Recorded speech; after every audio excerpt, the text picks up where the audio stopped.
As we stand before Kedleston Hall, the sheer grandeur of this 18th century mansion becomes immediately clear. Built for the Curzon family, whose ancestors had settled here in Derbyshire since the Middle Ages, the hall is more than just a home. It is a statement of wealth, power, and influence. Designed by the famous architect Robert Adam in the 1760s, Kedleston was intended not as a comfortable family residence, but as a show palace, meant to impress visitors with its magnificence.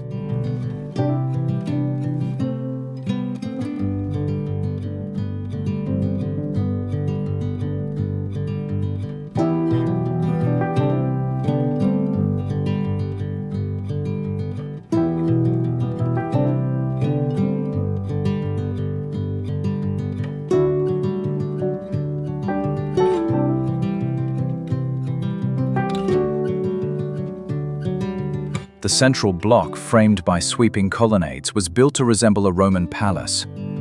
Lord Curzon, later First Marquis Curzon of Kedleston, wanted nothing less than a house that would rival the great stately homes of England.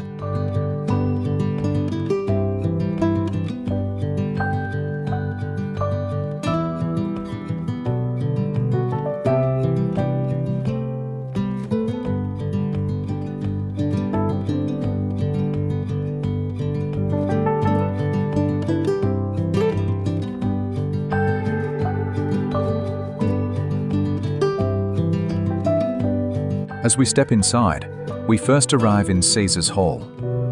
This vaulted entrance, named after the statues of Roman emperors that once stood here, was designed as a bold introduction to the house, a taste of the classical grandeur that lies ahead.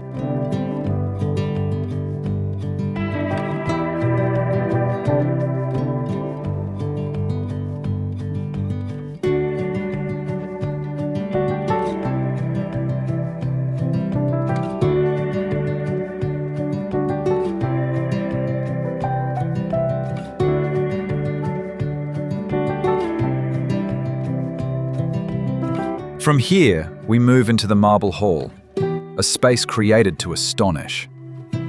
Towering Corinthian columns rise above a black and white marble floor, while classical statues give the impression of stepping into a Roman temple. This was where the Curzons gathered their guests for concerts, receptions, and great occasions, ensuring the very first impression was one of magnificence.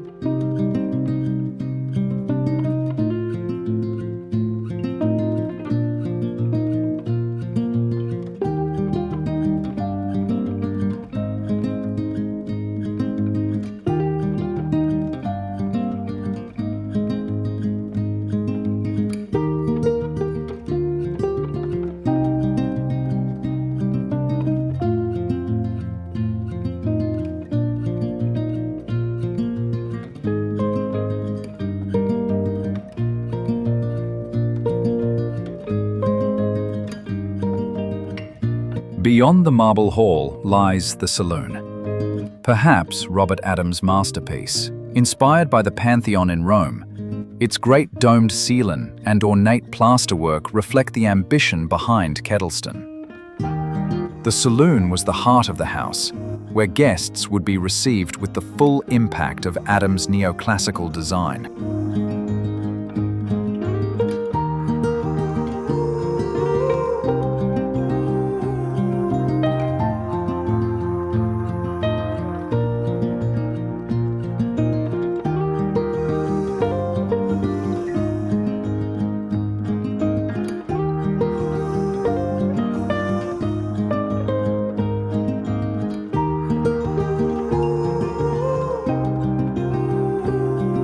Moving deeper into the house, we pass into the staterooms. These spaces were not designed for everyday living, but to impress.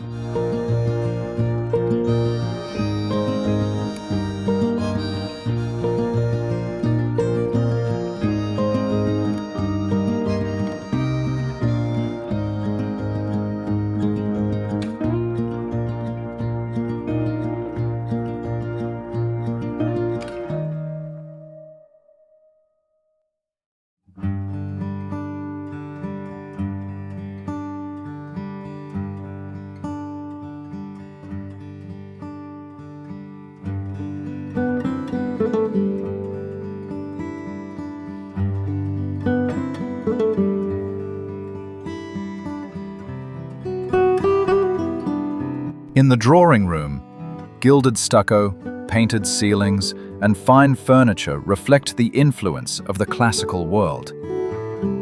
The dining room, with its rich decoration, would host lavish banquets beneath candlelight, where food, conversation, and politics flowed in equal measure.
The library, lined with polished mahogany and adorned with elegant plasterwork, was both a retreat and a statement of learning.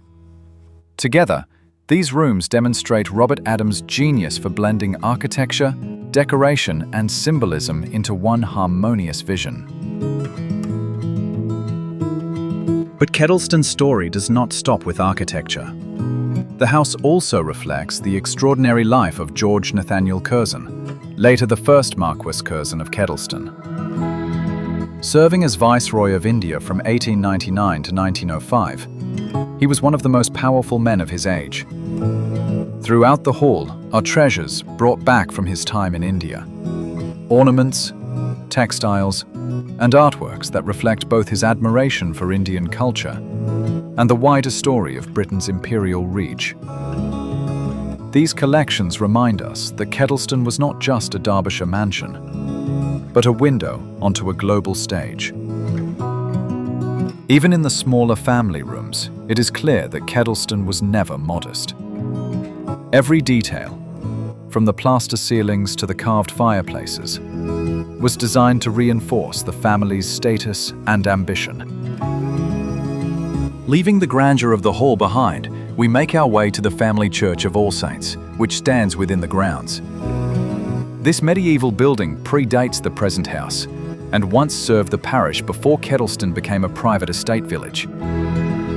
Inside, its monuments and memorials tell the story of generations of the Curzon family. Here lie alabaster effigies of medieval knights, intricately carved tombs, and imposing marble memorials. One of the most striking is the monument to Lord Curzon himself, who died in 1925. Within the quiet of this church, the grandeur of the hall gives way to reflection, legacy, and remembrance.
From the church, we wander into the pleasure gardens at the rear of the hall. Laid out in the 18th century, the sweeping parkland was designed by Capability Brown, the most famous landscape gardener of his age. Brown's vision was to create scenery that looked natural, yet was carefully designed. Rolling lawns, tranquil lakes, and artfully placed trees that framed Kedleston like a painting. Guests in the 18th century would have strolled along these paths, pausing at ornamental bridges or follies, each view carefully composed to impress. Today, the lakes still glisten, the lawns still sweep, and the woodland glades remain peaceful reminders of Brown's artistry. The gardens are not simply a backdrop to the hall, but a vital part of the story, an extension of the architecture into the landscape.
Kedleston Hall is more than a stately home. It is a stage, a monument, and a testament to ambition. From the neoclassical splendor of its interiors to the solemn history of the family church and the beauty of its landscaped gardens, Kedleston tells the story of the Curzon family and their place in British history. As we leave these grounds, we are left with the same impression that visitors of the 18th century must have felt. Awe at the scale, beauty, and vision of Kedleston Hall.